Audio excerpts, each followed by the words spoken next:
Muy buenas tardes a todos y a todas. Vamos a empezar con nuestra jornada de estos talleres de relaciones interculturales con ilustres participantes en una temática realmente extraordinaria, notable y novedosa.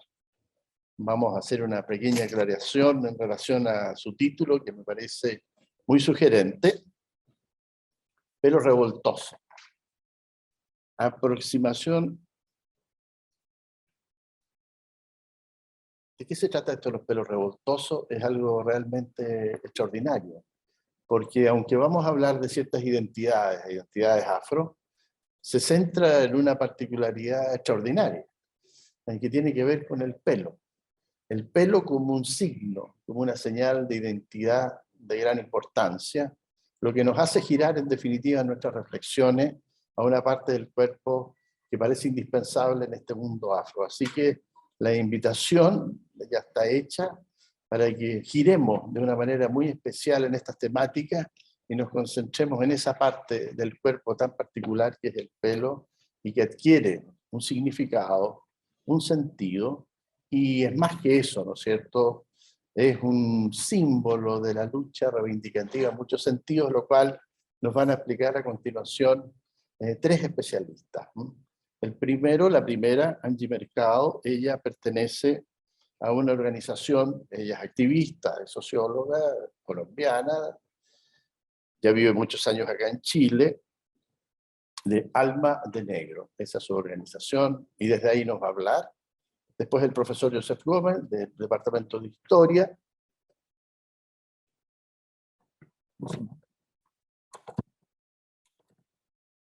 Disculpen, ¿se escucha? ¿Escucha bien? Del Departamento de Historia, ahí se escucha bien, disculpen. Del Departamento de Historia, y él se ha preocupado de manera interdisciplinaria, de una manera bastante especial, de la relación, de la estrecha relación entre historia y arte, y sumada a otras disciplinas. Ambas personas son investigadoras del cine. Y por último tenemos a la profesora Flora Vilche, que ha tenido una larga trayectoria como arqueóloga en diferentes áreas especializadas de la arqueología. Perteneció por muchos años a la Universidad de Chile, al Departamento de Antropología y Arqueología. Y estos tres especialistas nos van a hablar sobre esta temática tan particular, que en definitiva ya el título nos hace, como les decía, girar epistémicamente en un sentido novedoso y extraordinario. Así que, bueno, por favor, adelante, profesor Gómez y profesora Mercado, adelante. Muchas gracias.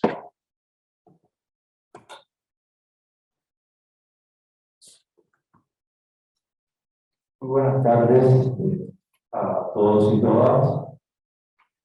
Agradecido de vuestra presencia, todas las personas que están conectadas.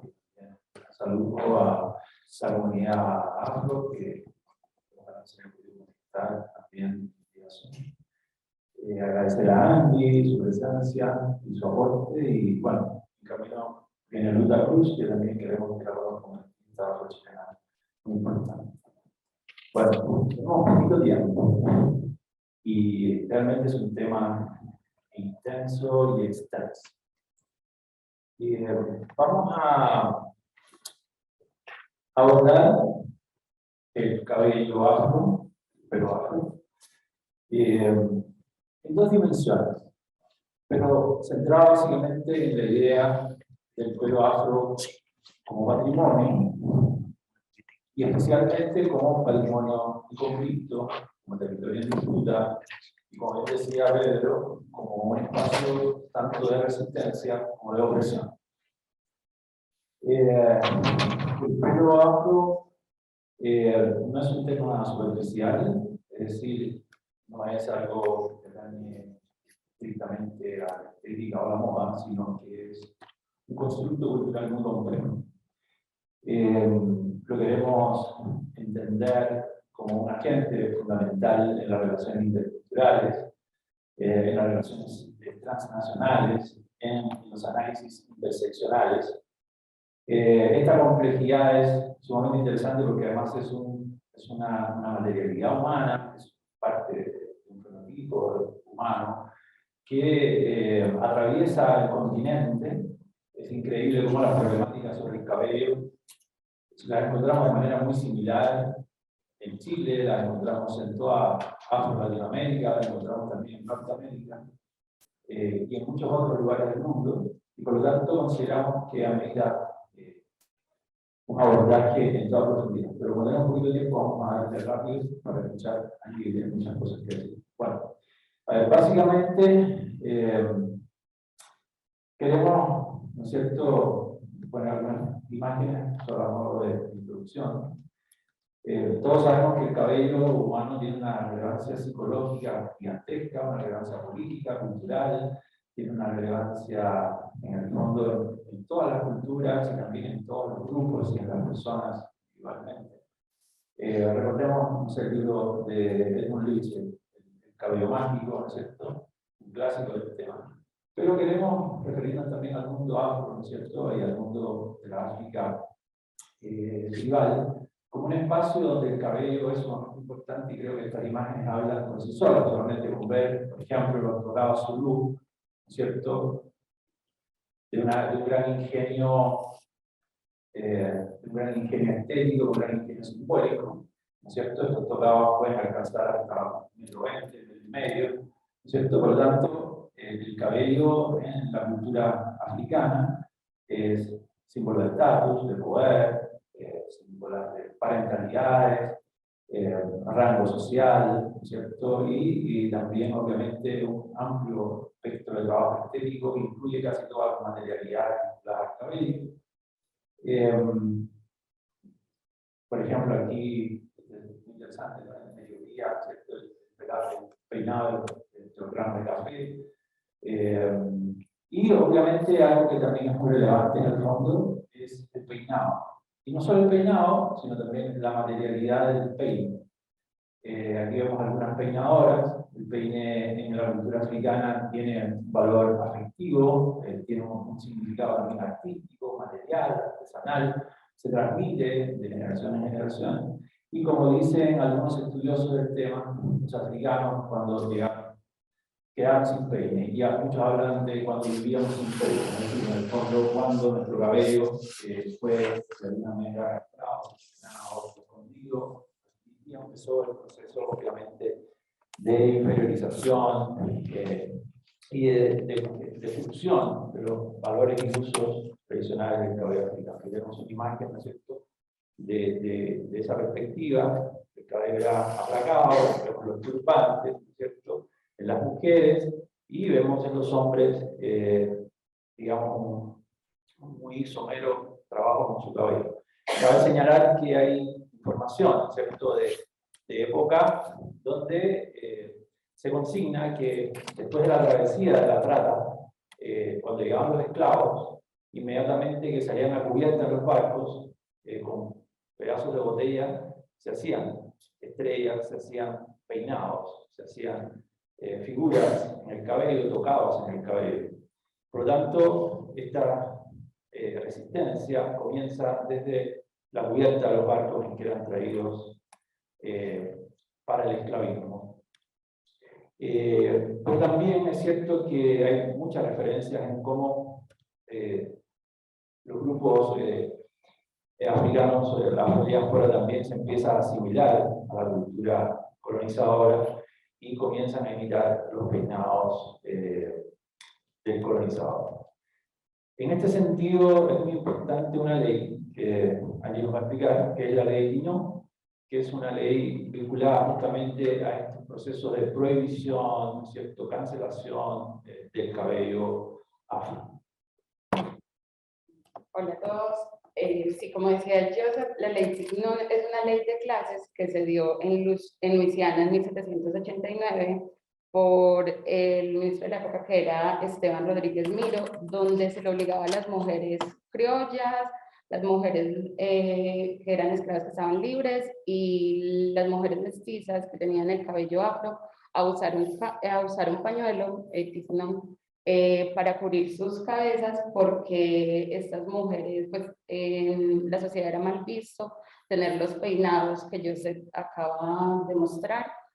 Entonces, esta ley lo que hacía era que les obligaba a las mujeres a no mostrar su cabello y los usaban con pañuelos de colores para diferenciar a qué se dedicaban. Si eran, por ejemplo, mujeres que trabajaban en servicios varios, usaban un pañuelo blanco. O si eran mujeres que estaban de pronto en el campo, las hacían utilizar lo que se conoce como un durac, que era para cubrir sus cabezas y para, bueno, se dice que las mujeres blancas las obligaron, o sea, fueron las que propusieron esta ley, porque su cabello, el de las mujeres negras, seducía a los hombres. Claro, ya desde había una rivalidad, ¿no es cierto? Y las mujeres veían una sexualidad amenazante en las mujeres negras y las mujeres mestizas. Bueno, eso es un factor, ¿no? Hay un factor importante. Otro factor que influye mucho en es decir, porque siempre pensamos el patrimonio en términos positivos, pero no nos imaginamos que también fueron construidos patrimonios para denigrar el cuerpo del oprimido, que fueron construidas herencias especialmente para denigrar, ¿no es cierto?, la dignidad de los colonizados, la dignidad de los esclavizados. Es decir, hay un patrimonio también negativo, ¿no es cierto? Y por eso hablamos de patrimonio en conflicto. Se construyó una herencia a partir de representaciones tremendamente denigrantes. Todos conocemos los zoológicos humanos. Ahí, fíjense, el arco temporal de los zoológicos humanos fueron muchos años, más de un siglo y medio, casi un siglo y medio, ¿no es cierto?, de representaciones que vieron millones de personas y que finalmente construyó este imaginario del negro y del fenotipo negro como un fenotipo inferiorizado y obviamente animalizado. No es nuevo, pero cabe la pena recordarlo porque eso forma parte de estas articulaciones negativas o estas articulaciones perniciosas, dominantes, hegemónicas.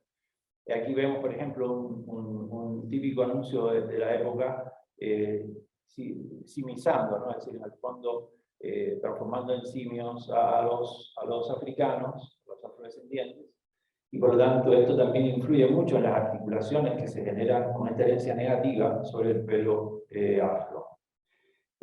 También, no solo los zoológicos humanos, no solo todo el proceso colonial esclavista, sino también la publicidad comercial y también el entretenimiento se encargó de generar estereotipos importantes sobre el cabello y sobre la conducta de las personas afrodescendientes, de las personas negras. Angie, si quieres explicar un poco el tema de Madame. Sí, Madame Walker es una mujer negra afro que creó un producto que muchas mujeres lo empezaron a usar en Estados Unidos, que era el producto estaba orientado a prácticamente a mejorar, por así decirlo, el cabello de las mujeres negras. El producto consistía en laciar, aplacar su cabello, mejorar su cabello, como lo decía ella en esa época. Así que por la época muchas mujeres negras, en comparación con la belleza caucásica o blanca, empezaron a utilizar ese producto como símbolo de estatus, de mejorar, por decir, la apariencia física de las mujeres afrodescendientes, lo que causó pues igual una gran polémica, ya que este producto se vendía también con un peine caliente que estaba directamente sobre el cabello afro de las mujeres, y a largo plazo ya lo que hizo era causar en las mujeres una pérdida total del cabello. Bueno, ese es un tema también muy relevante, el daño que podrían producir algunos tratamientos para laciar o para alisar el cabello. También tenemos, es muy importante cómo todos estos factores, cómo todas estas esferas de la cultura van construyendo esta articulación negativa sobre los afrodescendientes. Por ejemplo, aquí tenemos varios cómics, por ejemplo, tenemos esta postal que es muy fuerte, es decir, una postal de una niña pequeña, pero está completamente sexualizada, es decir, por lo menos está insinuando la prostitución infantil negra. Sabemos la hipersexualización que ha recaído sobre las mujeres negras. Esta postal, bueno, dice ahí, dice honey, I waiting for you, es decir, en el fondo así como un lenguaje infantil, pero obviamente tiene alusiones sexuales. Los estudiosos han visto muchas publicidades y postales en este sentido dentro del espacio comercial. Está también, bueno, los cómics que son muy influyentes, está Steamboat, es decir, en el fondo que es un cómic norteamericano, y vemos la representación simiesca, ¿no es cierto?, del chico afro. Está Memín Pinguín, que en el fondo es un cómic que ha sido muy criticado por el racismo contra los afromexicanos, o los afromexicanos. Y bueno, tenemos a Palmatoria, que si bien no implica una gran, digamos, presencia en los cómics chilenos, forma parte del imaginario colectivo. Aquí lo tenemos asociado con Bocellur, el futbolista. Es Palmatoria, y obviamente también la reivindicación pasa por las palabras. Es Palmatoria porque en Chile se dice negro como una palmatoria. La palmatoria, recuerden que es esta especie de linterna antigua con velitas que se usaba para iluminar en las noches las casas.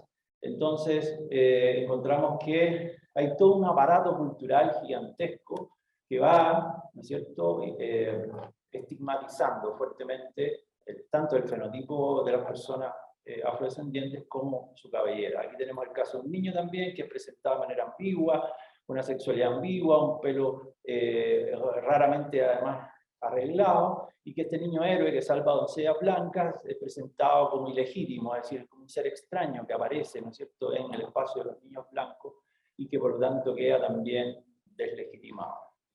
Todo esto trae también, obviamente, viene aparejado con la moda, y es súper importante que nos demos cuenta de que grandes figuras de las artes, incluso de la política, usaron también el tanking, en el fondo la soda cáustica, como uno de los métodos más importantes de alisado del cabello. La soda cáustica, ustedes saben, es con lo que se limpian los baños, ¿no es cierto?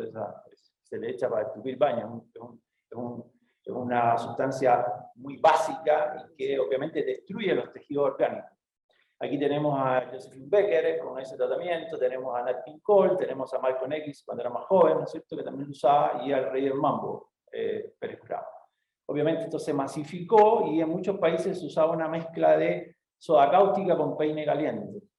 Peine puesto rojo vivo, donde las personas afrodescendientes se pasaban por la cabeza, y eso es muy típico en el Caribe, en muchas zonas donde hay afrodescendientes, y se usó hasta no hace mucho tiempo. Esto obviamente trae graves consecuencias, tanto los químicos como estos tratamientos, y ponemos esta imagen que, aunque fuerte, esta es una rapera británica que quedó prácticamente sin cabello, justamente por los tratamientos realizados y sobre todo por la atracción, ¿no es cierto? Peinados que tratan de estirar el cabello, que producen alopecia por tracción, es decir, se desprenden los folículos pilosos. ¿Okay? Entonces, detrás de esto también hay un tema de salud, un tema de cuidado de la mujer negra, la mujer afrodescendiente, que es tremendamente relevante también de poner sobre la mesa en discusión. Bueno, también el léxico, vamos rapidito porque tenemos poco tiempo y queremos agotarlo todo. Léxicos que se utilizan en el mundo afro-latino para hablar de un concepto que es tremendamente duro, pero que es totalmente extendido y viene desde Estados Unidos hasta todos los países donde hay población afrodescendiente, que es el concepto de pelo humano. Ese es un concepto que se usa permanentemente y que ha sido fuertemente criticado, pero tiene un peso cultural impresionante. Y aquí tenemos un montón de palabras, ¿no es cierto? Coquimba, cocotimba, por ejemplo, en Cuba, cocotimba son las personas afrodescendientes, sobre todo mujeres, que tienen el cabello C4, pero además les crece poco, no muy abundante en términos de crecimiento. Entonces, bueno, una serie de epítetos denigrantes que circulan permanentemente en el vocabulario cotidiano. Y es muy importante esta cotidianidad del pelo y a su vez su trascendencia política, ¿no es cierto? Aquí tenemos frases, por ejemplo, si te casas con una negra, el pelo de tus hijos sale dañado. Hay un concepto muy duro también que se utiliza mucho en el mundo afrolatino, que tiene que ver con que si una persona se casa con una persona afrodescendiente, la persona nace con el pelo rizado y por lo tanto nace atrasada. Y esa palabra atrasada es tremendamente fuerte porque tiene connotaciones muy tremendas desde todo punto de vista, como vamos a ver un poco más adelante. Entonces este tema de que la relación interracial o la relación intercultural produce atraso es tremendamente relevante y forma parte obviamente de esta construcción, de esta herencia negativa. También hay cosas que son polémicas, ¿no es cierto? Que lo hemos conversado con Angie, que es el tema de la clasificación de los cabellos, que si bien es útil desde el punto de vista cosmético, porque ayuda a las mujeres afrodescendientes a saber qué tipo de productos o qué formas pueden cuidar su cabello, también tiene estas escalas generalmente tienen también connotaciones, porque ¿por qué el pelo liso A1 y por qué el pelo, digamos, más rizado 4C? Es decir, es bien sospechosa también la clasificación, aunque sea una clasificación obviamente útil y cosmética. Entonces, quisimos presentar muy, digamos, apuradamente todos estos factores culturales, políticos, ¿no es cierto?, que van construyendo una articulación discriminadora sobre el cabello de las mujeres, especialmente, ¿no?, porque es muy fuerte, esto es interseccional y digamos que las mujeres afrodescendientes sufren con mucha mayor intensidad este problema. Y aquí vemos estas articulaciones discriminatorias, hablamos de articulación, ¿no es cierto?, esta junta entre significantes y significados creados obviamente por dispositivos políticos, dispositivos discriminatorios, dispositivos obviamente hegemónicos, que articulan entonces el significante, la materialidad humana, el cabello C4, el cabello afro, con la porofobia, es decir, se relaciona con la extrema pobreza, con el rechazo por ser pobre. Está todo este tema, está todo el tema que tiene que ver en el fondo con esta idea de atrasado, ¿no?, como si hubiera un fracaso evolutivo, ¿no es cierto?, en ese fenotipo. También este tema de la decadencia étnica, ¿no?, es decir, que tiene mucho que ver con, bueno, son bárbaros, son primitivos, etc. Y bueno, y toda una serie de connotaciones negativas, la fealdad, malo, la suciedad, el desorden, la chabacanería, inferioridades, ¿no es cierto?, esta asociación con el servilismo, con el esclavismo permanente. Entonces es muy doloroso cómo se ha ido construyendo durante siglos un imaginario tremendamente fuerte. Y desarticular esto en el fondo, que es lo que nos interesa mucho en temas de la relación con el activismo afrodescendiente, justamente significa desarticular a los articuladores, ¿no? Y el clasismo, la exclusión, ¿no es cierto?, la misma teoría evolucionista, estas ideas a veces progresistas que excluyen, ¿no es cierto?, a las personas que supuestamente están en otro estadio o tienen otra manera cultural de entender la historia, el tiempo, ¿no es cierto?, la cultura, el esteticismo, la cosmética, los prejuicios religiosos. Es decir, también regímenes normativos, ¿no es cierto?, que asocian, ¿no es cierto?, el orden con el cabello blanco y el desorden con el cabello afrodescendiente, el cabello C4, el cabello rizado.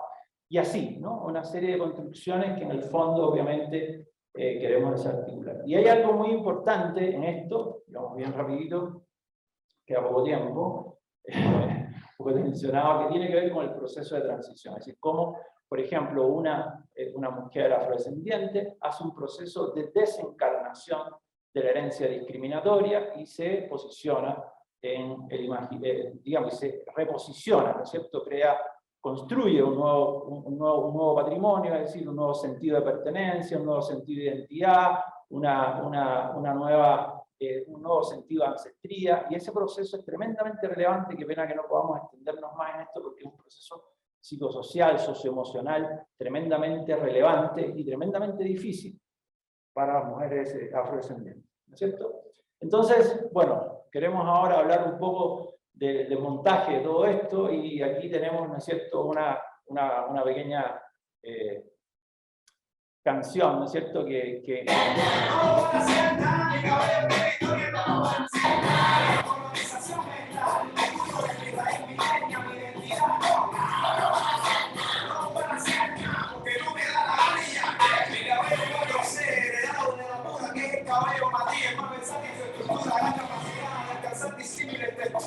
buscando el cielo, buscando la cintura y se metía en la cabeza la gente. Que mi pelo es malo, como si mi pelo fuera un delincuente. Mi pelo no lo robaba, ni mataba, ni estafaba, ni violaba a nadie.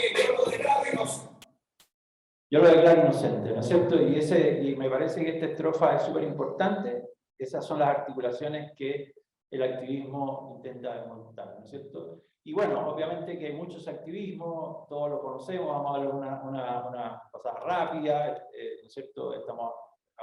Todos recuerdan obviamente el peinado afro, Angela Davis, ¿no es cierto?, un emblema de las reivindicaciones por los derechos civiles, de la lucha de los pueblos afrodescendientes, especialmente de los afro-norteamericanos. Es decir, y el afro se transformó en un símbolo de lucha y quedó marcado, ¿no es cierto?, en esta época como un signo también de reivindicación. Tenemos también el mundo Rasta, que es importante, que no vamos a detenernos mucho en esto, pero también, ¿no es cierto?, es una manera de enfrentar el espacio urbano, el espacio artístico, el espacio estético y el espacio cotidiano, con un tipo de peinado que en un comienzo producía muchísimo rechazo, y justamente, ¿no es cierto?, la connotación de la palabra, que tiene que ver con dread, en el fondo tiene que ver con miedo, con horror, lo terrible, ¿no es cierto?, y muchos, incluso la mamá de Bob Marley, lo rechazaba por el uso de este tipo de dreadlocks, en el fondo, que son de estas rastas que inspiraban el miedo, pero que actualmente son símbolos de espiritualidad y reivindicación también en el mundo afro. Aquí hay algo también interesante que Ani nos puede contar un poquito. Sí, en la diapositiva anterior vemos la imagen de Rihanna, donde ella, como referente de las comunidades afrodescendientes, hace su aparición en revistas muy importantes y en los medios con dreadlocks o con un durac para decir: esta es mi herencia, aquí estoy, y como un referente importante para toda la comunidad sobre todas esas articulaciones y significantes que se fueron creando. Ella, al hacer su aparición, da un pie sentado para decir que estos peinados ahora los estamos utilizando, hacen parte de nuestra herencia. Y bueno, acá, como pueden ver en la imagen, aparecen las trenzas palenqueras, que son un símbolo de resistencia en las comunidades afrocolombianas, raizales y palenqueras, porque gracias a estos peinados fue que los esclavos pudieron tener la libertad. Acá vemos en la imagen algunas rutas que dibujan, que hacen como una representación de los caminos por donde las personas que estaban esclavizadas podían huir a los palenques como tal. Grandes conocidos como las trenzas africanas, que son pegadas en la cabeza y que dibujan los caminos de liberación. Bueno, la artista visual Astrid González, en su libro Ombligo Cimarrón, hace una reflexión basada en la idea de africanía, entendida como la práctica de las personas afrodescendientes emplearon para resistir en los procesos de esclavización. Aquí podemos ver el joto, que es el contenedor de ropa destinado a lavar, que soporta la cabeza. En ese contenedor abajo habían unos turbantes como el que yo tengo en este momento puesto, donde algunas mujeres usaban como estrategias para poder guardar algunas semillas para ir a los palenques, y también algún oro para poder comprar su liberación. Así que Astrid González, en su obra artística, nos lleva como a recordar esas raíces y todo lo que la población afrocolombiana tuvo que usar como estrategia para poder lograr su liberación. Bueno, estas imágenes hacen parte de los peinados afrocolombianos de Erelis Navarro y Angélica María Robledo en el libro Los turbantes y peinados como estrategia pedagógica. Fueron la clave para planificar esas rutas de escape. Aquí podemos ver peinados como el hundidito, que se usaban precisamente para guardar algunas semillas, para guardar oro, para guardar algunos instrumentos que les servían para realizar en los palenques. Vemos por ejemplo, en la totuma, que ahí en el centro se guardaban algunas semillas, el 100 pies, que decía como el camino para prácticamente dibujar las rutas de liberación. Entonces aquí les voy a leer algo de...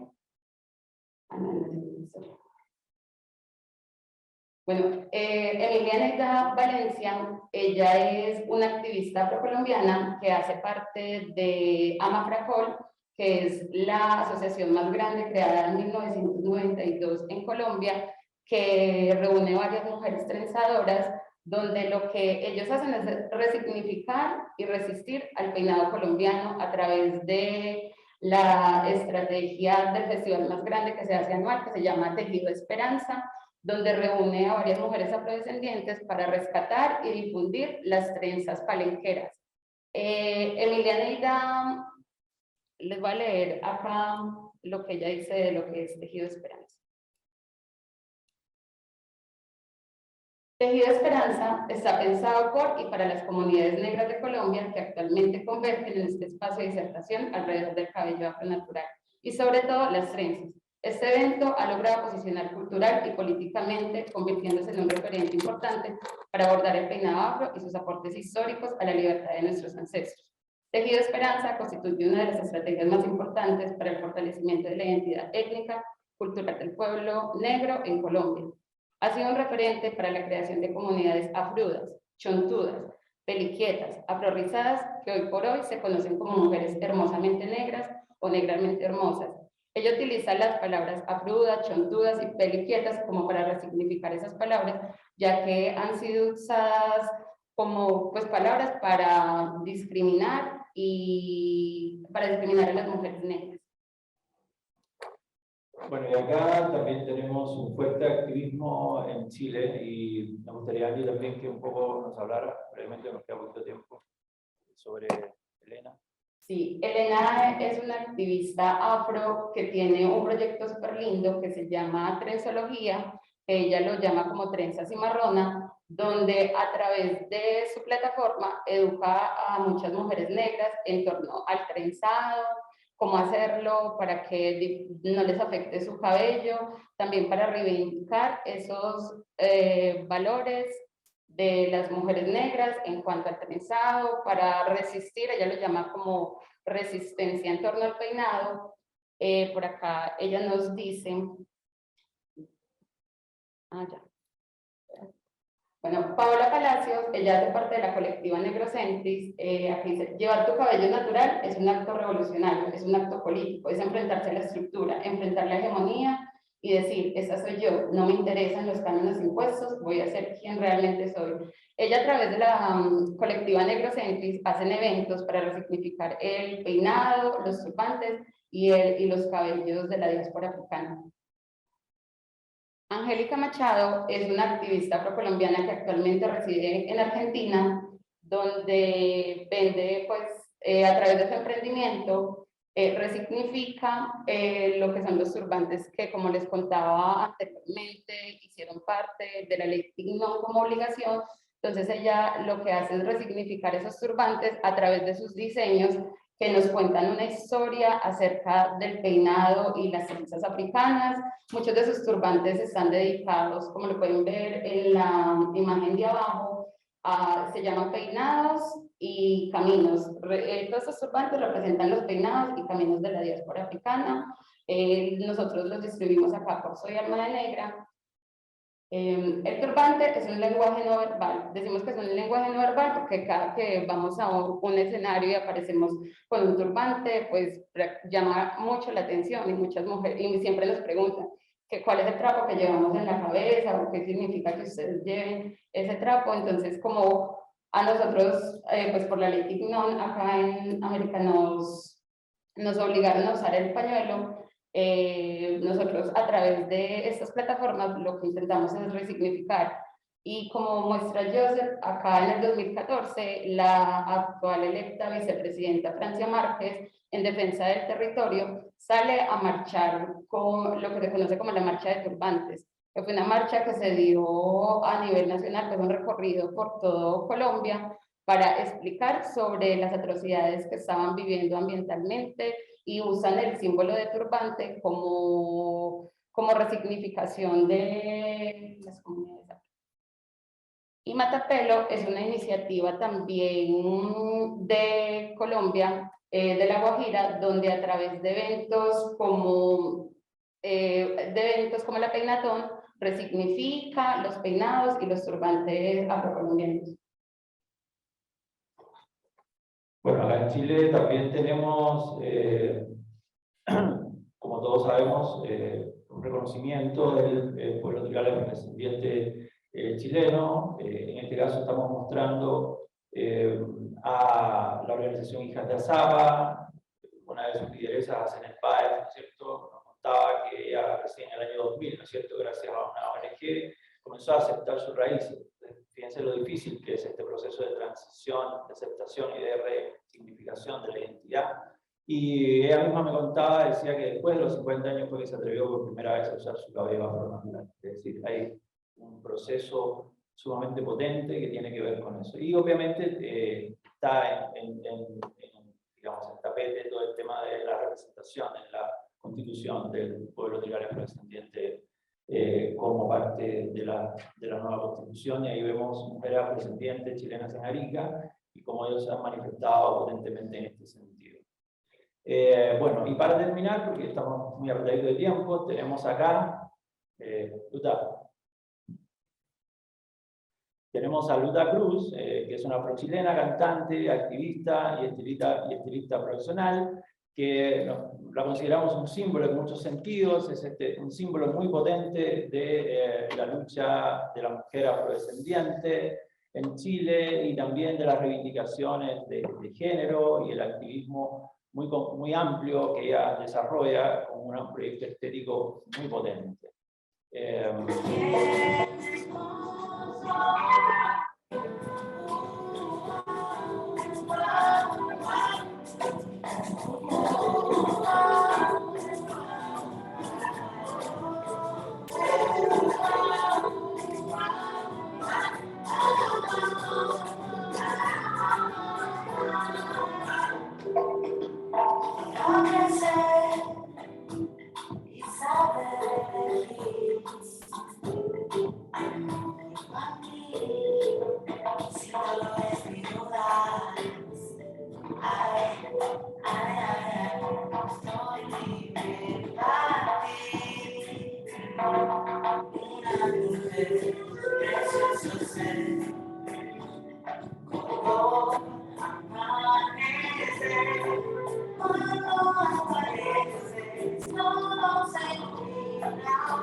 Bueno, hasta acá nuestra presentación. Quisimos invitar a Luta para que en este breve intercambio de ideas que puedan tener con ustedes, este conversatorio, ella también pueda conversar sobre su resistencia y su lucha por las mujeres afrodescendientes.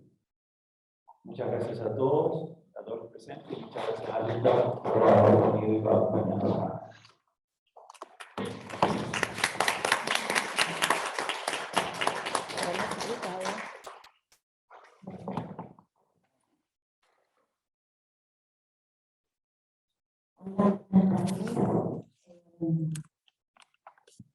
Este tipo de conversatorios es importante. Más que nada, no es solo para demostrar cuánta discriminación hemos vivido las personas afrodescendientes, porque no es una historia pasada, es una historia actual. Personas afrodescendientes seguimos viviendo racismo, seguimos viviendo discriminación, violencia, entre otras formas de expresión, ¿no es cierto?, de la rabia y del odio. Si no, me gustaría centrarme hoy en lo que es el cabello. Siento que el cabello, para pasar, ¿qué es el cabello? ¿No es cierto? ¿Qué es el pelo?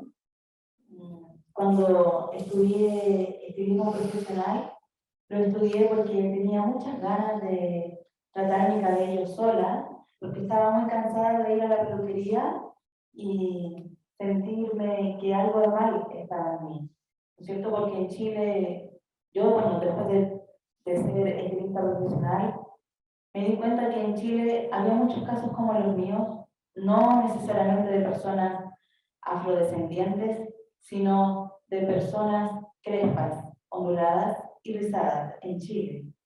Hay muchas personas con cabello crespo, con cabello rizado, con cabello ondulado, que han vivido, ¿no es cierto? Porque en Chile tenemos este pensamiento todavía de que somos comunidad europea y somos muy pocos latinos. Eso no es real. Entonces, decidí estudiar esto para poder entender cómo manejar mejor mi cabello, y me di cuenta de que todo el conocimiento que yo tenía a través de mi familia, de los ancestros, nunca me lo enseñaron en ningún instituto.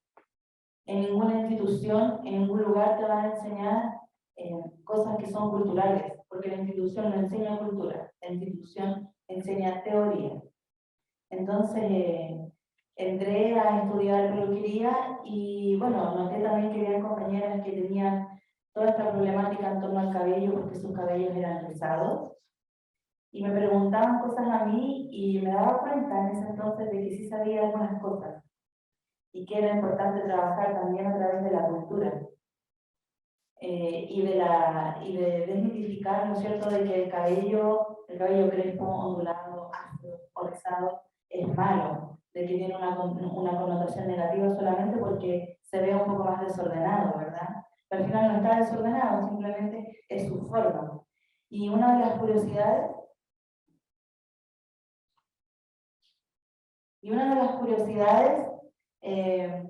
súper importantes en torno al cabello es que el cabello crespo, el cabello afro, en su estructura, por dentro es liso. Y el cabello liso por dentro es rizado. Al final siento cuando estaba estudiando y me pasaron esa materia, fue algo que me revenció el corazón porque me di cuenta de que de alguna forma todos somos iguales, pero eso no hace de que seamos leídos por la sociedad de la misma forma, porque la sociedad nos trata de forma distinta, ¿no es cierto? De ahí nace el racismo y toda esta discriminación que también va en torno al cabello. Aquí me estaban diciendo que hiciera algunas preguntas, pero no quiero hacer preguntas con respecto al pelo, porque... Ah, ya.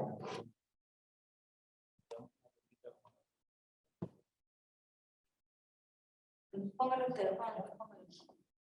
Gracias, Luta. Lo que pasa es que estamos con el tiempo súper agotado y queríamos como que hubiera una pequeña ronda de preguntas.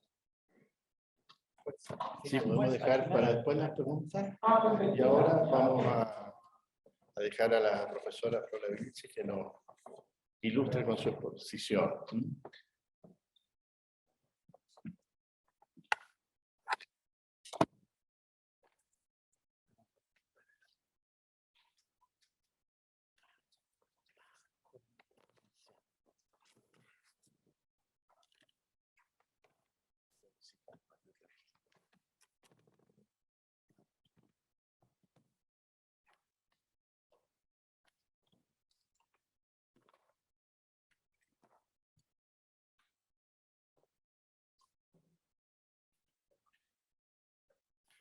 Gracias. ¿Se escucha? No. Ahí. Buenas tardes a todas y a todos.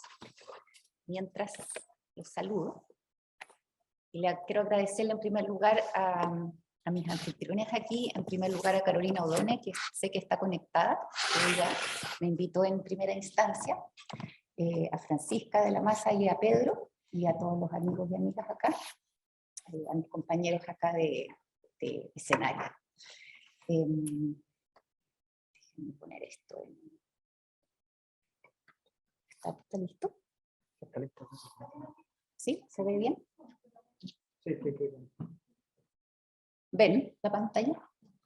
Bueno, mientras tanto les voy a contar que yo no voy a hablar, lamentablemente, ni de pelo, ni del mundo afro, pese a que está muy interesante, pero sí tenemos un punto en común que tiene que ver con un contexto revoltoso. Los voy a localizar más bien en la revuelta social de 2019, acá en Chile, y vamos a hablar sobre eso. Les voy a leer para tratar de ceñirme con más fidelidad al tiempo, así que voy a leer. No sé, ¿se está viendo en la pantalla o no? ¿No ven nada? Ya, que igual descanso bastante en la imagen, así que ojalá que lleguen luego. Ya, pues, ojalá. No sé qué Entonces, pasó. el título de esto es Desobediencia es evitar la revuelta, que no es una gran ingenio mío, sino que es lo que decía un graffiti en Santiago en noviembre de 2019. Y el subtítulo es La rebelión de los artefactos, materialidad y pueblos indígenas en la revuelta social de 2019, que es el gran título que veían ustedes en la pantalla en este momento.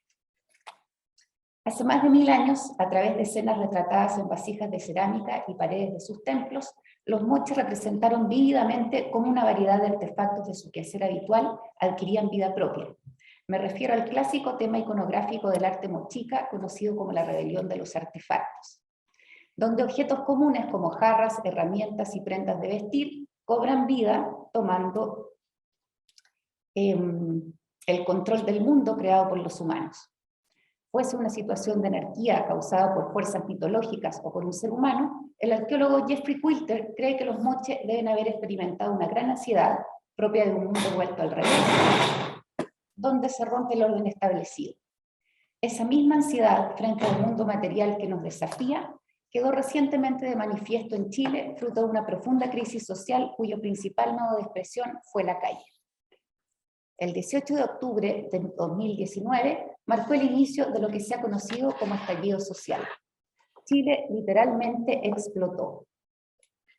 Desde esa tarde hasta la llegada de la pandemia del COVID-19, se desarrolló un periodo de masivas e intensas protestas contra el abuso y maltrato del sistema económico y social neoliberal. La gente salió a las calles y junto con ellos una serie de artefactos y tecnologías de la vida cotidiana se rebelaron haciéndose parte de la protesta. La desobediencia fue la manera de evitar la revuelta, y en ese proceso la ciudad se transformó, emergiendo como un nuevo espacio público que provocó ansiedad en más de alguno a raíz de la serie de estructuras y conceptos que se transgredieron. Dentro de ese enjambre de experiencias atravesadas por la materialidad, es posible identificar algunos elementos que permiten contribuir al viejo debate entre la historia del arte precolombino y la arqueología americana. Pero, ¿qué relación puede existir entre calles subvertidas por una revuelta social y la histórica disputa entre el arte y artefacto en contextos precolombinos? Pues bien, el estallido social en Chile permite explorar arqueológicamente uno de los proyectos fallidos de la modernidad capitalista.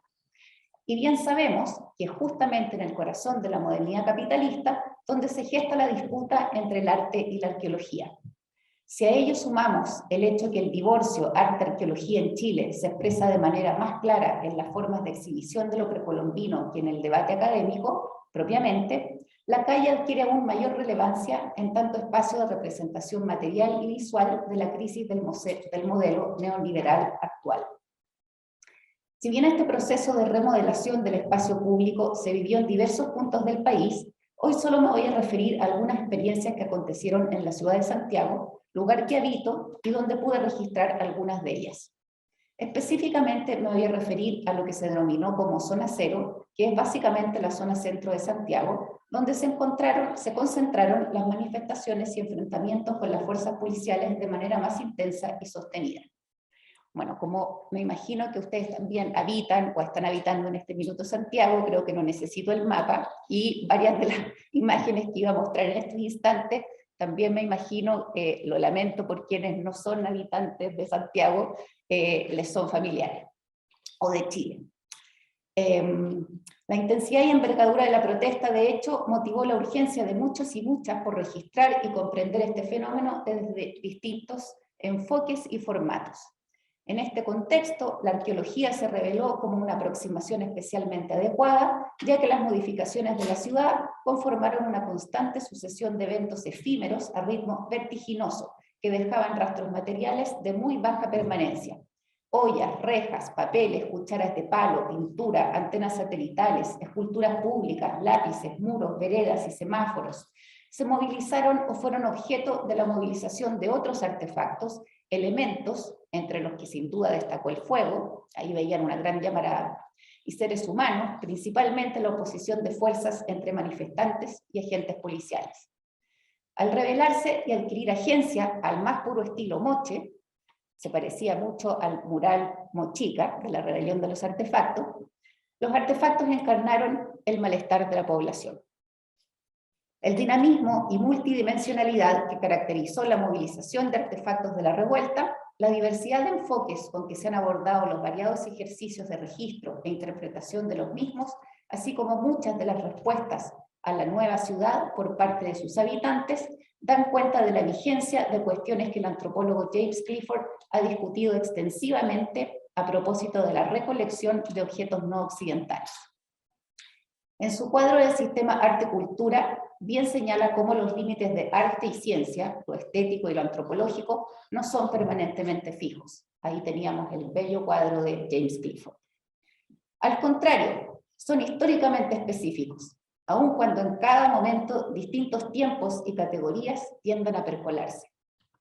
Eso es lo que justamente quedó de manifiesto en las calles de un Santiago revolucionado, ofreciendo una oportunidad para revisar algunos de los viejos debates de la antropología y arqueología, como es la relación entre qué es arte y qué es artefacto, o qué es patrimonio, para ponerlo en una jerga aún más contemporánea. Y como el estallido social se trata de un fenómeno de múltiples entradas, he aprovechado de rescatar algunos de los elementos del mundo indígena que pasaron a conformar este nuevo paisaje para pensar y esbozar una serie de preguntas y posibilidades sobre la representación material y visual y de vinculación con la otredad finalmente. Simbólicamente, todavía.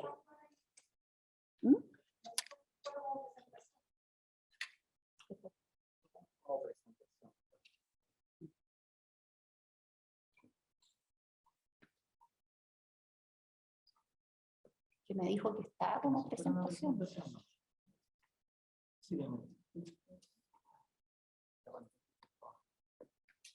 ¿Vale?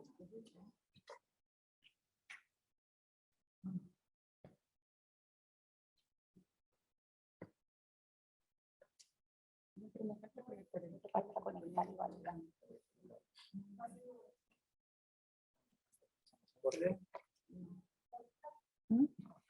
¿Y en Zoom lo pueden ver? Tal como lo hemos indicado, el estallido social de 2019 vino a coronar años de malestar, abuso y desigualdad. El alza de 30 pesos que la tarifa del metro experimentó en octubre solo gatilló una indignación popular latente.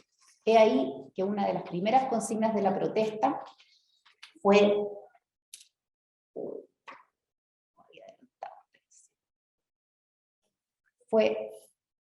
no son 30 años, aludiendo a los años transcurridos desde el retorno a la democracia, suma que prontamente se extendió a no son 30 pesos, son 46 años, agregando el lapso de la dictadura cívico-militar e instauración del modelo neoliberal.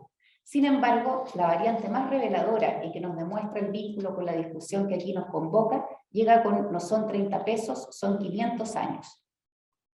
Allí se establece la profundidad temporal de una lógica abusiva que excede con creces el modelo económico imperante, denunciando la condición estructural del trato que históricamente han recibido los pueblos indígenas en este territorio. El sociólogo Alberto Mayol recurre al antropólogo Marcel Mauss y a su ensayo sobre el don para interpretar algunas claves del estallido y la crisis del neoliberalismo. De acuerdo a su análisis, lo que promovió el quiebre fue una falla estructural del mecanismo de operación económica, pues en la lógica neoliberal no existe la reciprocidad. Sin embargo, lo más grave es que esta falla técnica iba acompañada de una falla ritual en el proceso de gestión política, ya que el gobierno fue incapaz de otorgarle un marco simbólico y compensatorio a la desigualdad material que produce el modelo. En otras palabras, durante años se acumula una deuda que no es solo monetaria, sino moral. De esta forma, dice Mayol, y aquí lo cito, los chilenos parecen haber hecho su propio potlatch, precisamente porque la institucionalidad no lo hacía. Cierro la cita. Un potlatch cuya expresión material fue literalmente la revuelta de los artefactos. Y cito nuevamente a Mayol. Se destruyeron bienes, se quemaron bienes, se distribuyeron bienes, se insultó a los poderosos. Cierro la cita. Simbólicamente, este potlatch era una forma de restituir la dignidad de los que nunca ganan. En efecto, la consigna, hasta que la dignidad se haga costumbre, que también emergió en los primeros días del estallido, condiciona la duración del potlatch, hasta que éste se constituya como rito. Ahora bien, si el sentimiento de malestar ciudadano por una deuda material y moral del modelo neoliberal catalizó el estallido, no es de extrañar que la protesta se haya vestido de símbolos étnicos. Mayol sostiene que ante la desigualdad redistributiva, la sociedad solo puede recurrir a la búsqueda de la justicia más simple. Por ello se vuelca hacia el origen. Entre comillas, se pide el principio. Y ese principio en Chile está marcado por otra deuda del Estado, la deuda histórica con el pueblo mapuche, que desde hace 500 años reclama derechos fundamentales como la autodeterminación. Tanto así que desde un comienzo llamó la atención en la movilización la ausencia de banderas de partidos políticos, en contraste con la proliferación de la bandera mapuche en 2 de sus versiones. La más popular, sin duda, fue la Buenofoye, adoptada en 1992 por el movimiento mapuche, y en menor medida la que incluye un buñelfe o lucero de 8 puntas, que es descrita por relatos del siglo XVIII. La solidaridad con el abuso histórico que ha sufrido el pueblo mapuche no se limitó a que los manifestantes portaran sus banderas, también se expresó en rayados y grafitis diseminados por la ciudad. Así lo demuestra el análisis de contenido de mensajes en frases escritas en muros y objetos adyacentes realizado en 9 manzanas del centro de Santiago por el sociólogo Darío Quiroga y el periodista Julio Pastel, donde pueblos originarios apareció como una de las 27 categorías identificadas. Al igual que las restantes, en todas ellas se cruzan 2 grandes ejes narrativos: abuso-represión y dignidad-resistencia. Pueblos originarios está cruzada por la persistencia de la memoria y la denuncia de violaciones a los derechos humanos, que se expresa especialmente en las palabras Nehuen, Huerquén y Hualmaco. Todas palabras escritas en mapudungún, idioma del pueblo mapuche, y que suelen ir asociadas a frases que aluden a jóvenes mapuche muertos a manos de agentes del Estado, como Matías Catrileo y Camilo Catrillán.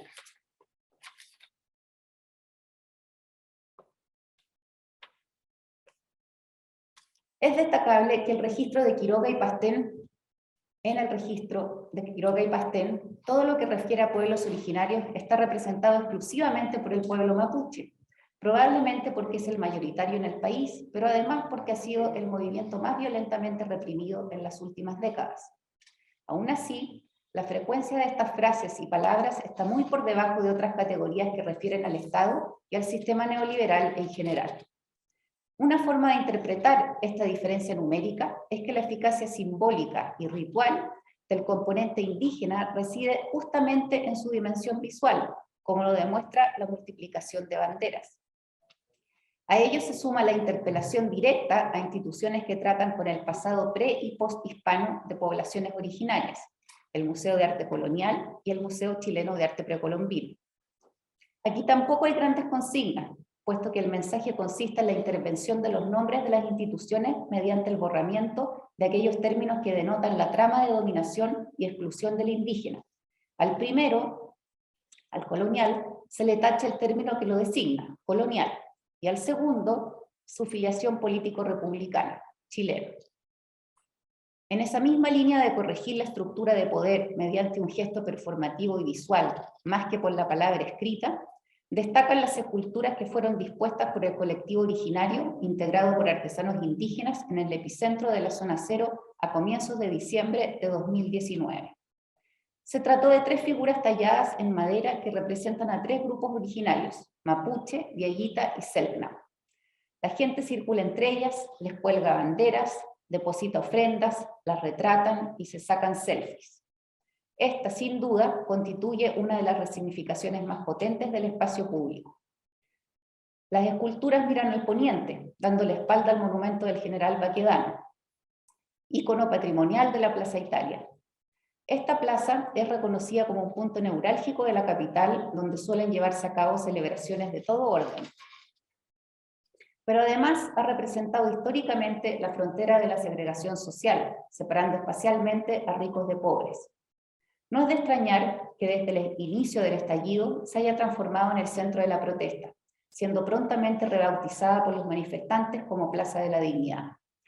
Aquí es donde más claramente se ha protagonizado una constante disputa de poder entre el gobierno y los manifestantes, la cual se ha expresado no solo en enfrentamientos directos, sino en la intervención permanente de los símbolos materiales de ambas partes. Pero volviendo a nuestra discusión, si la revuelta pudiera tener un rostro propio dentro de este mundo indígena en términos de imágenes y materialidades, este sería el de Camilo Catrillán, el joven comunero mapuche asesinado por fuerzas policiales en 2018 y cuya muerte marcó un caso emblemático de abuso institucional donde confluyó la mentira, la corrupción y el uso indiscriminado de violencia estatal en un territorio fuertemente militarizado como única respuesta del gobierno para lidiar con el conflicto mapuche, entre comillas. La imagen del rostro de Catrillanca aumentó significativamente a partir del aniversario de su asesinato, a mediados de noviembre, siendo reproducida en distintos soportes de la ciudad mediante variadas técnicas. El valor simbólico de su imagen es constantemente remarcado en complicidad con el ritmo vertiginoso de la revuelta. Esta última relación se traduce en la rápida y constante reconfiguración de los muros, cuyas intervenciones van produciendo nuevos significados conforme se van interrelacionando los diversos elementos allí dispuestos. Tal es el caso de lo que sucedió con una de las serigrafías de Catrillanca, que el colectivo Serigrafía Instantánea pegó el 14 de noviembre de 2019 en el muro perimetral del Centro Cultural Gabriela Mistral GAM, localizado a un par de cuadras de la Plaza de la Dignidad. A los pocos días, un lienzo de papel de las brigadas territoriales que dice organizarnos y luchar por una nueva sociedad, queda levemente traslapando la parte superior de la serigrafía.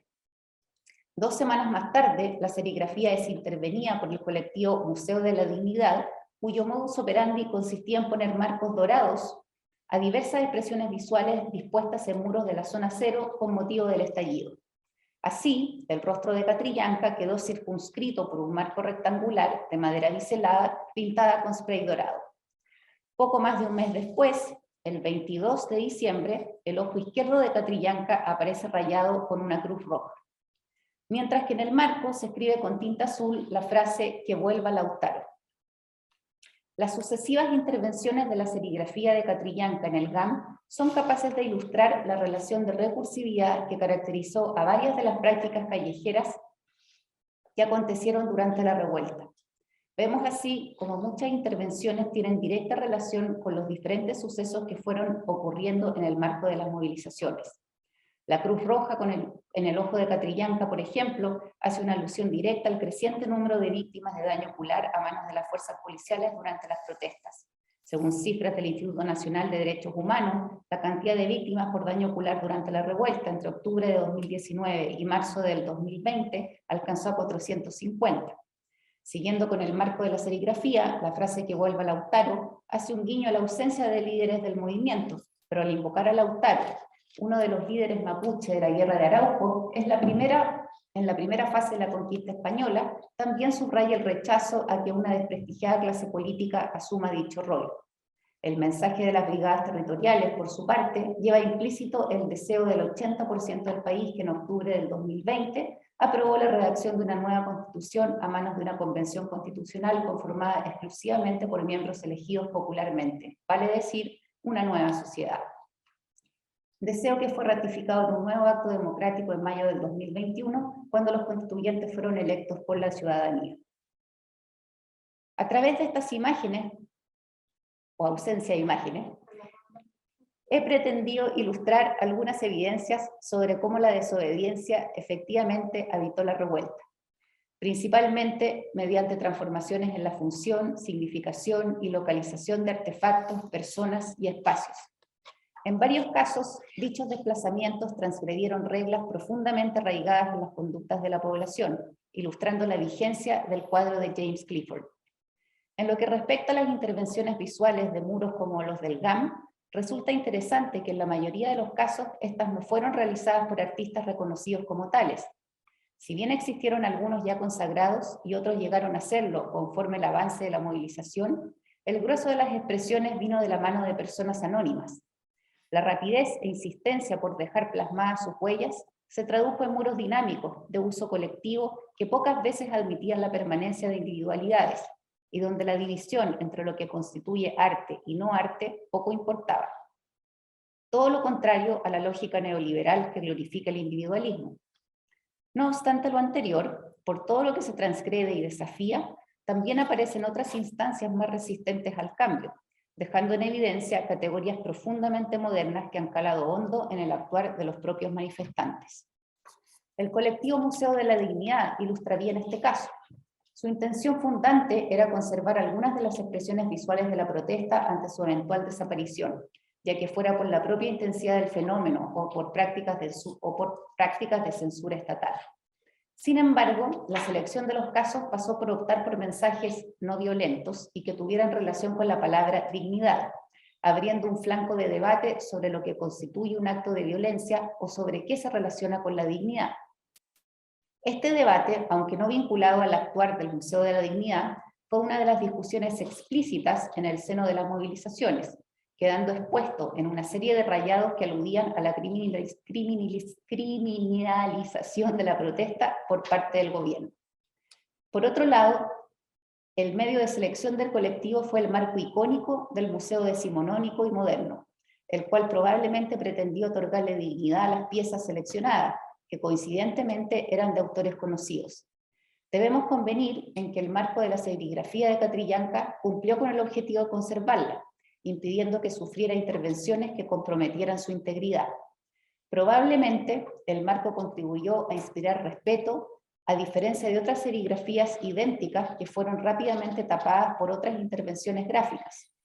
Sin embargo, otras expresiones visuales que fueron enmarcadas por el colectivo no corrieron la misma suerte, pues los propios manifestantes fueron progresivamente despojando partes de la estructura en la medida que lo requirieron como material combustible de barricadas. Acá está el ejemplo de Paloma Rodríguez en el mismo GAM, o del Cristo de Cayo Sama en el edificio de la Telefónica. Sería necesario observar si fue más bien la imagen de Catrillanca, volvemos a nuestro marco de Catrillanca, la que permitió la supervivencia del marco o viceversa. En otras palabras, ¿habrá sido el Nehuen de la imagen del joven mapuche tomada y retocada solidariamente por quien fuera, Winca o no Winca, o bien la investidura del marco decimonónico como gesto de protección? ¿Será factible tal vez la propia mezcla de ambas? Una expresión de suyo colectiva, así como involuntariamente o voluntariamente descolonial, posibilitada por y aprovechada desde el caótico mundo al revés de la revuelta. Desde la perspectiva de quienes realizaron registros de intervenciones callejeras, también afloran, y desde veredas ideológicamente contrapuestas, varios ejemplos de dicotomías modernas largamente superadas por el propio debate arte-artefacto, pero que lamentablemente hoy no alcanzo a discutir con ustedes, pero los dejo invitados para leer un texto en que sí lo desarrollo que va a aparecer después. En suma, esta resistencia a una nueva forma de visualidad lleva a preguntarse hasta qué punto la desobediencia evita la revuelta, o en caso que llegara a evitarla, hasta qué punto es posible que se vuelva costumbre. Tal como reflexiona Nelson Bayer, una de las consignas que nos legó el estallido social fue «Mata tu Paco interior». Hay un grafiti ahí, cuyo ingenio reside en que logra captar que el uso de la fuerza por parte de la institución policial no es exclusivo de ella, sino que también define al Estado moderno, y es, entre comillas, constituyente de la subjetividad política que le es cosustancial, cierro comillas.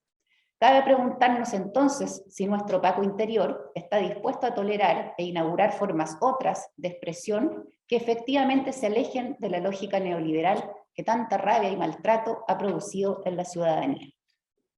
Gracias.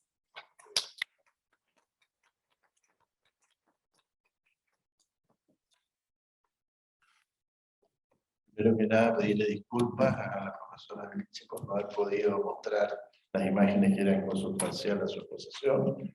Y segundo, apelar a la memoria e imaginación. Afortunadamente, estas imágenes las teníamos bastante presentes todos, así que creo que de alguna manera, haciendo un ejercicio de memoria visual importante, creo que pudimos en paralelo ilustrar un poco la presentación de Flora. Así que realmente disculpas. Y claro, creo que en la medida que ella iba exponiendo, se nos iban apareciendo esas imágenes, espero yo, en todas nuestras mentes, así que de alguna manera pudimos subsanar el problema técnico, como siempre.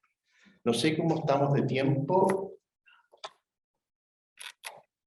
¿No? Sí, el tema ha sido fascinante. Quiero volver sobre el tema afro, que para nosotros es indispensable como centro instalarlo como una gran problemática. Es un tema que ha estado invisibilizado de alguna manera en la academia, así que esta presentación ha sido muy importante, y evidentemente el tema de la revuelta, del llamado famoso estallido social y su visualidad es fundamental en la comprensión de la serie de procesos que ahí se vivieron. Así que dejo la posibilidad de hacer preguntas. Dentro del poquísimo tiempo que nos queda, unas 4 preguntas, o eventualmente alguna intervención complementaria que quieran hacer nuestros expositores. Invito al público que... Sí, hay tanta cuestión dando vueltas, tal vez demasiada.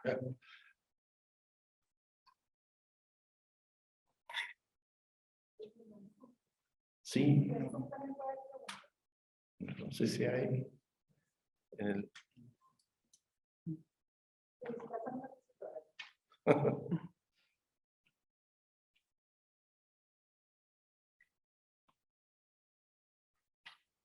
Bueno, si no hay preguntas, yo voy a hacer una pregunta a nuestros expositores, a Angie y a Joseph, en relación, ellos nos hablaron mucho del pelo, pero también hay una cuestión que por lo menos a uno le llama la atención, es el vínculo entre el color de la piel y el pelo. ¿Cómo se articulan esos dos universos que son aparentemente tan importantes, por lo menos para mí, dentro del mundo afro? Si pudieran referirse un poquito a eso, creo que parte del pelo, el color de piel es un elemento fundamental en la construcción de identidad y todos los procesos que se ha sufrido a partir de ello.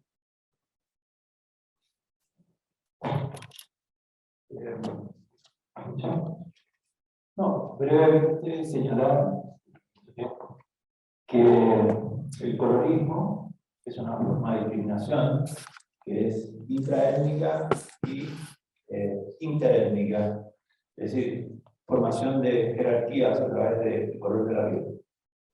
Y también el pelismo o aerismo, es decir, jerarquías interculturales e intraculturales a través de cuán rizado o liso es el cabello. Entonces, el colorismo y pelismo forman dos potentes formas de discriminación dentro de las comunidades afrodescendientes y las sociedades obviamente de alta.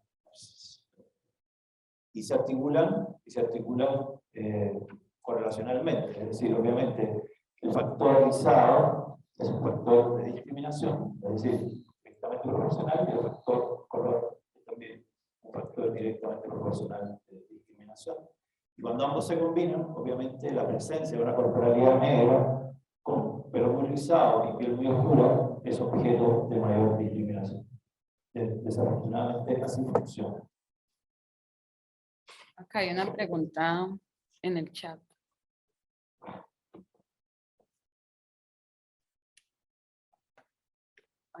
Dice, ¿el trenzado es importante culturalmente antes de la esclavización o hasta después para los... Que el trenzado es importante culturalmente antes de la esclavización o hasta después para los que nos comentaron. Antes de la esclavización, el peinado era muy importante para las tribus africanas en torno a lo que es espiritual y estéticamente. Después de la esclavización toma otro significado, ya que el peinado sirve como resistencia, como estrategia de resistencia para las personas que estaban esclavizadas, para huir a los palenques. Entonces ahí es donde cambia el significado. Pero antes de la esclavización el significado tenía, el trenzado tenía un significado espiritual y estético como tal.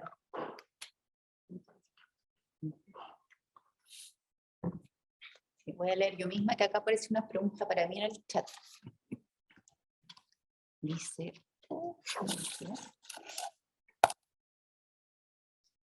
sobre mi idea de muros dinámicos y colectivos pensando en su disciplina que es la arqueología.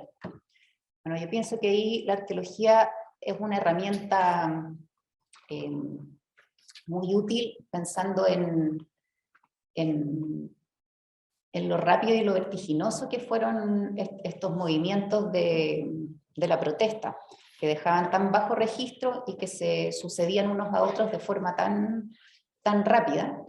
y que la arqueología tiene la virtud de poder fijar en el tiempo a través del registro esos instantes. Y a través de la fijación de esas materialidades, por más efímeras que sean, poder hilvanar después historias que quedan suspendidas en esos tiempos otros, pero que podemos ir reconstituyéndolas como pequeños pedazos de historia. Entonces, para mí eso es fundamental desde el punto de vista arqueológico, que permite integrar o permite visibilizar presencias ausentes, como dicen por ahí unos autores ingleses. Hacer visibles cuestiones que son invisibles, pero que no por ello están ausentes, y que pasan por ahí, pero no es que no existan, sino que darle existencia a estas presencias ausentes. Y eso yo lo encaré desde el punto de vista de la visualidad, pero también hubo muchos otros grupos que lo hicieron desde el punto de vista, qué sé yo, de proyectiles, en el caso de la autodefensa, etcétera, en las cuestiones de enfrentamientos, en distintos órdenes. Entonces yo creo que la arqueología en ese sentido tiene un potencial tremendo, y que no es de los más conocidos en su relación, por ejemplo, con un pasado más distante. Y por otro lado, lo de lo colectivo también me parece muy interesante en este caso de los murales, que por ejemplo la visualidad siempre habíamos estado acostumbrados, muchos de los que hicimos este tipo de registros, al arte rupestre, de ver actividades de un pasado mucho más remoto, pero siempre se nos clausuraba esa posibilidad de ver el hacer en el momento. Y acá también fue una posibilidad social de estar mirando en tiempo real cómo se realizaban esas prácticas, desde el aprovisionamiento de materiales, desde la adecuación de espacios a los que no estábamos acostumbrados que se transformaran en espacios posibles, y esa fue una experiencia social tremenda, y también de ir desestructurando aprendizajes que teníamos también de cómo debían ser esas conductas, de quién es el que realiza ciertas prácticas, o cómo las realiza, o cuestiones tan que parecen insignificantes, cómo accedo yo a cierto lugar que voy a intervenir. Entonces, eso yo creo que la arqueología, a través de los rastros que deja una acción, es tremendamente importante y tiene un potencial enorme.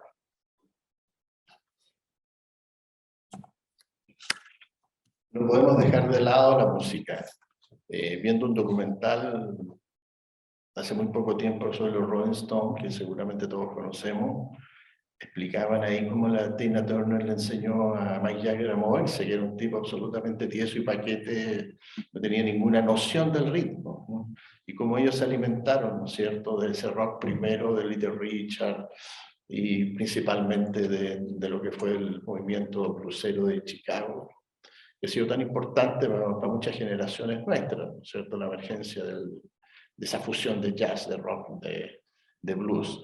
El tiempo realmente es un desastre, porque realmente tenemos demasiadas cuestiones que preguntarle a Luta cómo ha sido ella, no sé si tendrá un segundito todavía para que nos explique cómo ha sido ella su encuentro con la música y con estas raíces que son tan indispensablemente afro y que nos ha marcado la música popular, que ha sido la gran música del siglo XX en realidad, porque la música docta y clásica es demasiado aburrida, con el perdón de los expertos.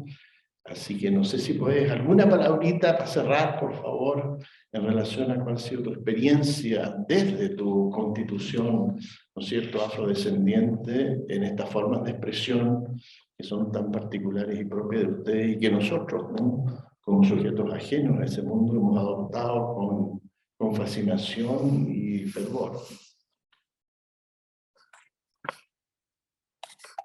Disculpe que ahí está.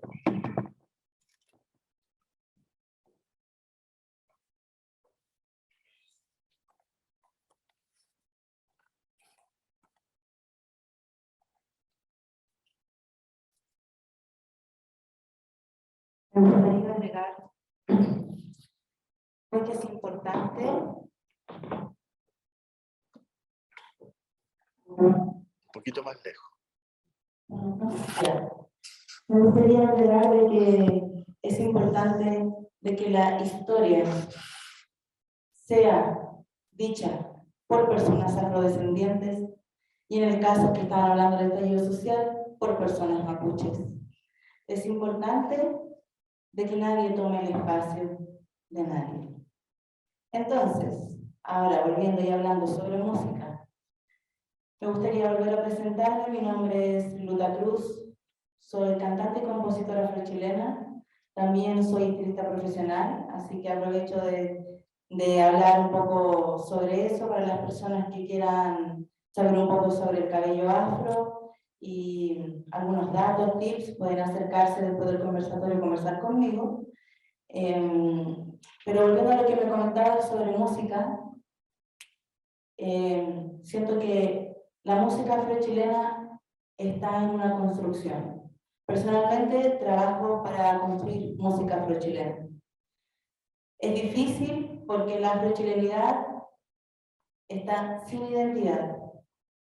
La población de Arica, si bien es una población que con mucho amor se ha dedicado a preservar todo lo que es la cultura afro, que quedó, ¿no es cierto?, de la migración desde aquellos años de la colonización como conocemos Chile, pero aún así falta mucho conocimiento desde nosotros mismos como población chilena, falta nuestra identidad para entender qué es nuestra música nacional, qué es nuestro folclore, y desde ahí empezar a construir un nuevo trabajo, con una nueva sonoridad musical. Bueno, y siento que es importante que la población afrochilena esté diciendo cosas, porque nosotros nacimos aquí y sabemos cómo se vive al ser una persona afrodescendiente en un país que, como había dicho hace poco, niega sus raíces. Si bien me voy a informar un poco sobre lo que comentaban sobre el estallido social para ver cómo esto de la afrodescendencia y el estallido me dejó totalmente perpleja, lo digo. Siento que es importante que el chileno también se dé cuenta de que es indígena, pero eso no hace que hagamos apropiación cultural con la población mapuche, porque la población mapuche tiene su resistencia, y hoy en día estamos aquí en la universidad haciendo un conversatorio mientras siguen matando personas mapuches en Gualmapu, y eso es importante. ¿Cómo nosotros colaboramos a la población mapuche si también es nuestra población indígena? Yo como afrochilena considero que también es mi población indígena la población mapuche, a pesar de que soy una mujer negra y soy hija de una mujer migrante. Les dejo esos pensamientos. Muchas gracias. Sí, ahí hay una pregunta. No, una pregunta solamente para cerrar. Y decir que, bueno, que nos invita aquí para conversar.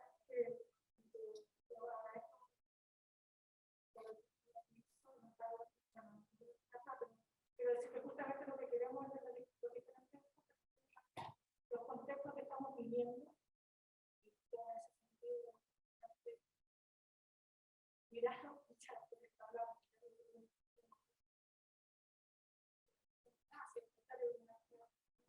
Interesante forma de tomar ecología, terminar con los contextos contemporáneos.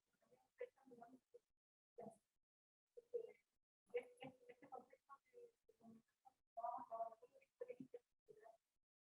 en este caso queríamos conocer estas tensiones de arte como esto. Así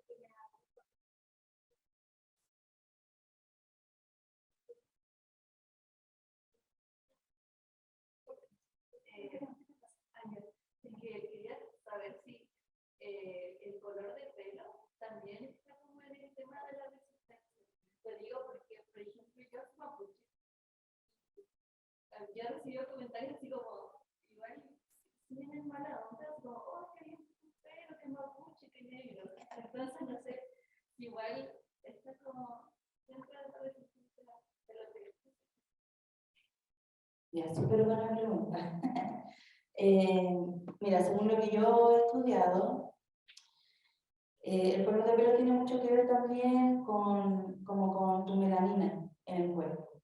Entonces, por ejemplo, en el caso de personas albinas, ¿no es cierto?, que tienen poca presencia de melanina, que si bien no es una enfermedad, yo lo aclaro también, más que nada eso, solo más presencia de melanina en tu cabello y eso hace que tenga otras características. Bueno, realmente pasó volando el tiempo, no puedo creer que ya estemos absolutamente pasados en el espacio que se nos dio. Y claro, volver a agradecer a nuestros expositores. Espero que hayan quedado todos llenos de preguntas, de eso se trata. Y evidentemente las dos temáticas tratadas tienen que ver con algo importante. Son las instancias de movilización, de dinamización de lo que son nuestras sociedades, muy particularmente en temas de reinstalación y reconocimiento de ciertas realidades. Estas alturas son ineludibles. Así que muchas gracias a nuestros expositores. Se nos hizo cortísimo el tiempo y seguiremos en estos talleres de interculturalidad en el laboratorio de historia. Bueno, muchas gracias. Gracias. Estén muy bien.